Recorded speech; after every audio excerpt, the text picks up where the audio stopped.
Will Durant said, "We are what we repeatedly do. Excellence, then, is not an act, but a habit." A habit is anything that we do frequently and on autopilot. And these habits can shape our lives for better or for worse. I've heard it said that how we are today is a result of what we were doing 6 months ago. And while we may not even remember what we were doing 6 months ago, we now have the opportunity to break old habits and to build new habits that our future self would be thankful for. In a previous video, I shared on goals and why they're so important. So the habits that we're going to adopt are going to be part of the system that will help us to achieve those goals. In this video, I share with you 3 steps for building better habits.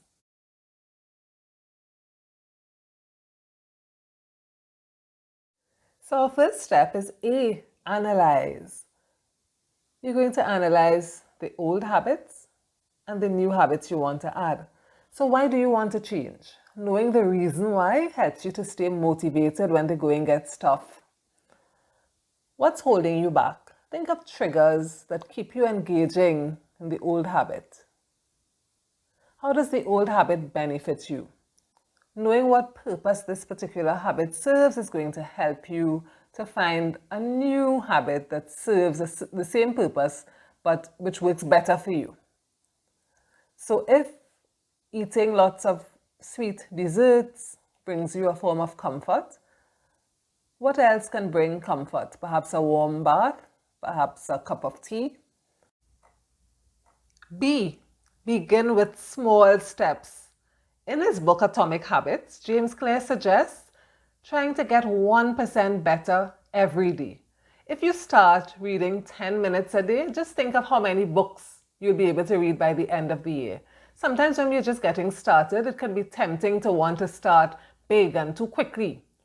But easy behaviors can facilitate the habit formation process. Make it so easy that you can't say no.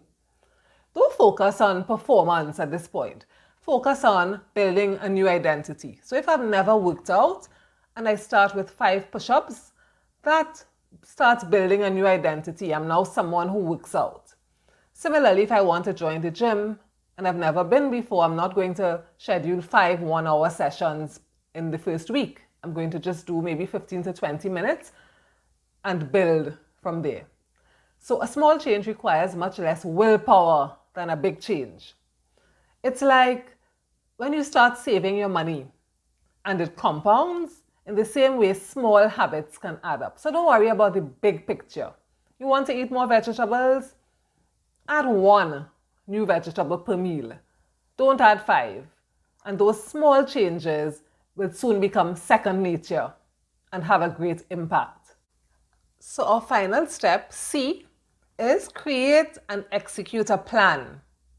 You're going to create a clear plan of exactly what you want to achieve and when. Set up your environment for success.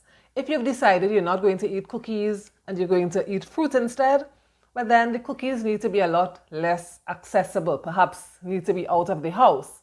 And then you put your fruit in a bowl on the kitchen counter so that it's visible. And when you feel hungry, it's easy to reach for a fruit. Shape your environment so that it supports your new habits. If you want to read more books and watch less TV, well then maybe you could unplug the TV or put the remote in another room. But you're going to put a book on your nightstand, you're going to have a book in your office, you're going to have a book in your bag at work, so that whenever you have a free moment, it's easy to reach for that book. So you're going to make it difficult to engage in the unwanted action, and you're going to make it easy to adopt the new habit. It's also good to track your progress and to set reminders.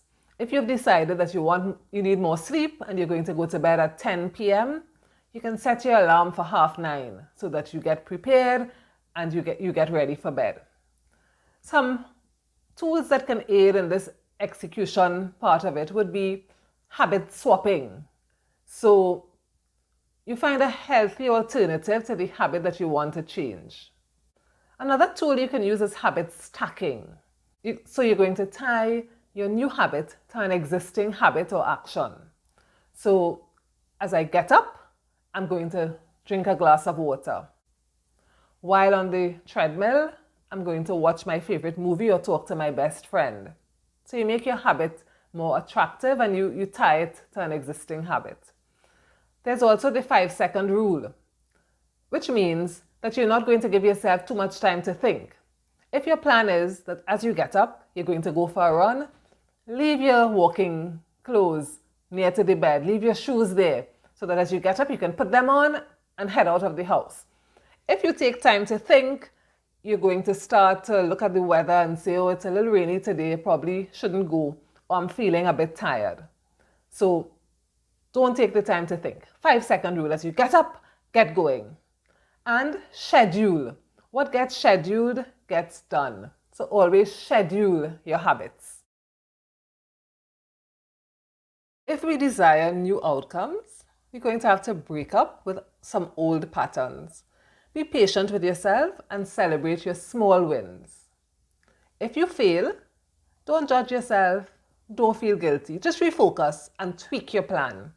You only fail if you stop trying. The real difference between those who fail and those who succeed is that those who succeed have a plan for what they're going to do if they fail. For instance, if you miss once, don't miss twice.